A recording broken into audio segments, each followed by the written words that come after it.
Challenging behaviors in classroom intimidate even seasoned teachers. In this study, we explore the idea of a positive approach to behavior accommodation. We decided to consult experts and share some positive strategies they have used to support teachers and students. You may be asking yourself, why do we need behavioral support tools? The answer is simple. Effective classrooms are well-managed classrooms. Look at this little well-behaved student baby. He was engaged. He was listening to the teacher, he likely contributed appropriately in discussions, and he was learning. He rocked some serious positive behaviors. But what about when good behavior becomes not so good? Student misbehaviors, such as disruptive talking, chronic avoidance of work, clowning, interfering with teaching activities, harassing classmates, verbal insults, rudeness to teacher, defiance and hostility ranging from infrequent to frequent and mild to severe is a thorny issue in everyday classrooms, according to a study by Sun. Teachers report that these disruptive behaviors are intolerable, stressful, and waste classroom time. These distracting behaviors are harmful to both students and teachers.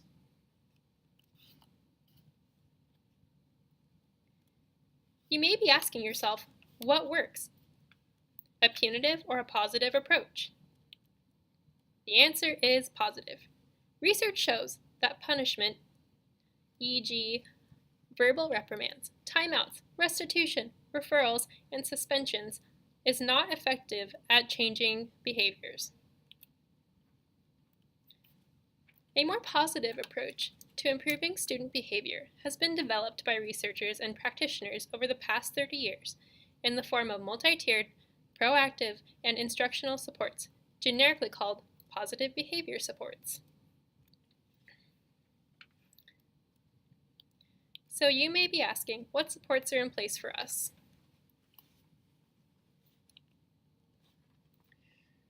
So research by the Oregon Research Institute from Eugene has provided evidence that PBIS is an effective methodology for adjusting behavior. The Anchorage School District, like many other school districts nationwide, has adopted the Safe and Civil School model, an approach based on the PBIS approach.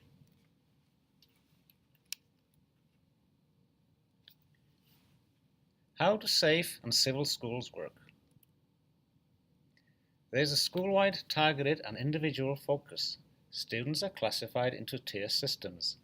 Tier 1, students are largely receptive of school-wide expectations and norms.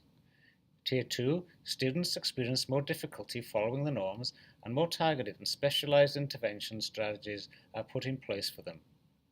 Tier 3 students experience extreme difficulty abiding by classroom norms and are given extra support and guidance at the individual level to help them meet expectations. So in summary, the school that successfully employs positive behavioral intervention support teaches students what behaviors are acceptable and which are not. They provide structure within the classrooms and recognizes positive behaviors. And here is Anne to tell us why. Wide, then you have a smaller group of people that might need a more targeted intervention, and then you'd have an even smaller group of people that need individual attention. But if you don't teach at that school-wide level, you have a greater number of kids or students that are having a difficult time at that top. If you think of it as a triangle, the top tier of the triangle, you'll have more students that are having trouble because you're not doing that school-wide expectation and teaching. Now we call it mostly social-emotional learning, and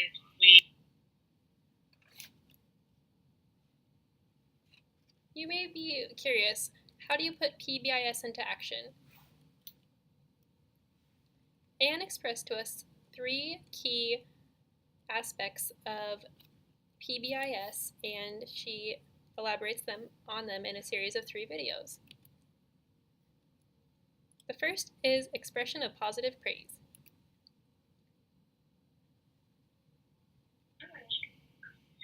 Can you walk us through a good positive interaction to have with the student, like a reinforcing positive behavior, like an example or how you would do it? Well, I mean, it's just we always say, it's like even just giving positive praise, like nice job or good getting that done, and people say it's nice to give descriptive praise, like instead of just saying good job, oh, I like the way you completed those 3 questions quickly. Just giving that kind of, you've given a direction, the kids responded, and then just giving that positive praise that identifies what they've done. Something as simple as that can make a difference for a student. But we always say it's like it depends on the student. It kind of depends what works for them. You have some students that getting called out in class would actually be it wouldn't work as a reinforcer. It would actually, they don't want to be called out that way. So then you might do it something that's a little bit more like dropping a note on their desk even, or writing on their assignment when they've done something well. It's just really trying to capture anything that's reinforcing for them. Clear structure and established norms are necessary for proper classroom management.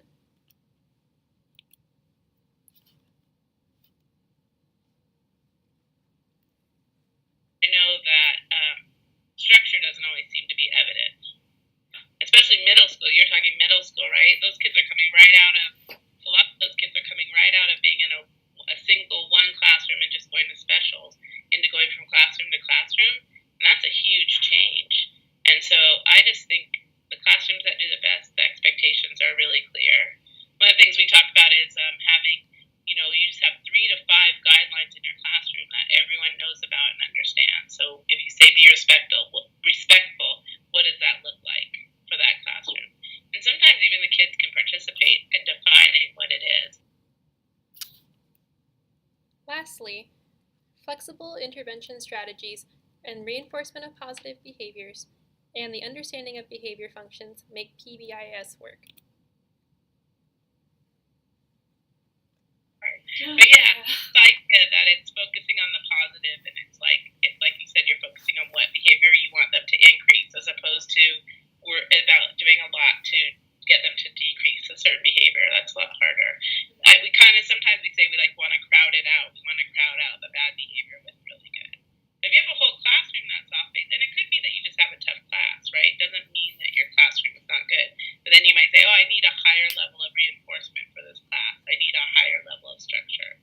I always say, too, if you have one kid that's kind of off-base, you're looking at an individual situation. Maybe you have 3 to 5 or more, and then you're looking at, oh, we probably need a classroom strategy that addresses this.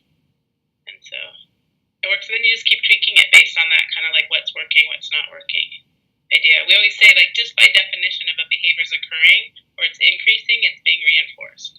So not to blame anyone, but something in the environment is reinforcing it just because the definition is that whatever happens after the behavior increases the likelihood that behavior will happen in the future. So it's not that if I'm reinforced by attention and I'm banging on my desk and you say, Anne, you need to stop, I'm going to stop because you're giving me attention, but it's going to increase the likelihood that the next time I want attention, I'm going to bang on my desk. And now if you ignore me when I'm banging on my desk, maybe I'll stand up, start walking around the room. And then I get attention for that higher level. So I'm not even going to try banging on the desk next time. I'm going to start pacing the room because then I'll get that attention. It really all goes back to what the function of the behavior is for the individual, and it's usually escape or attention. So trying to figure out,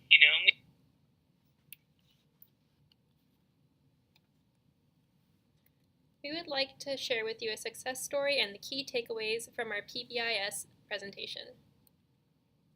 Some of the top takeaways are an effective classroom is a well-managed classroom. A positive approach to behavior management is proven to be the most effective approach. The PBIS system emplaces a structure of positive intervention strategies and provides extra support and guidance to the students who need it most. There is a reason for every poor student behavior. They are expressing a need they feel isn't being met. We should acknowledge the person without reinforcing the behavior. Julie will now tell us the story of Jake, a student who benefited positively from PBIS.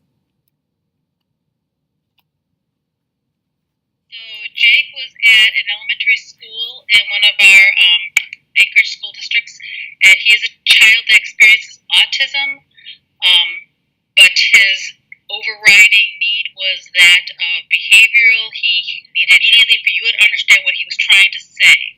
So his behavioral strategy that Anne helped implement was a sign and a token reward system.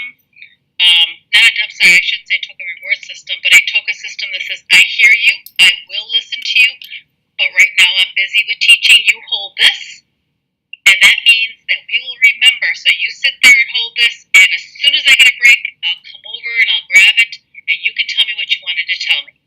And for him, that worked perfectly. It meant I acknowledge you, I'm validating the fact that you have something really important to say, but for the greater good of the classroom, I cannot stop the world and listen to you. And once he understood that, that really, really helped him. It stopped the listen to me. Beforehand, he was grabbing teachers' shoulders and saying, listen to me, which of course doesn't go over well with either teachers or peers. Yes.